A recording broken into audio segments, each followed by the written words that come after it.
Hi, I'm Chef D here with Chef Catherine. We're going to be making Schnitzel Bites. These are great hors d'oeuvres that you can pass out at your Super Bowl party or any party for that matter, but because Super Bowl's coming up and you want something fast, quick, and easy, here we go. So we're gonna take some Nutrafarms boneless pork loin, and I have the loin out and I've cut the fat off it. So what I'm gonna do is just pound it out now, and then what we're gonna do is we're gonna take our knife and we're gonna cut it into small pieces, and then we're going to cut it again. They're almost like one bite-sized piece. And what we're going to do is we're going to add a little bit of salt and pepper to our flour.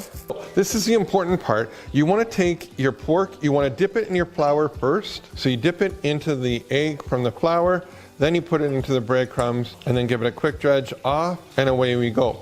And then we do that repeatedly over and over to do that. While Catherine's finishing that up, we're going to make a quick dip. We're going to add a little bit of sour cream, so about 1 cup of sour cream. We're bringing back some Barbadian hot sauce just because we were just there.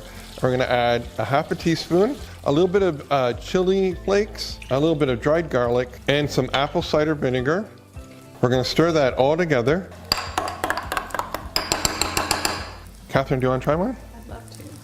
We're going to dip it in, and there you go. Simple, easy Super Bowl appetizer. Wow, that's good.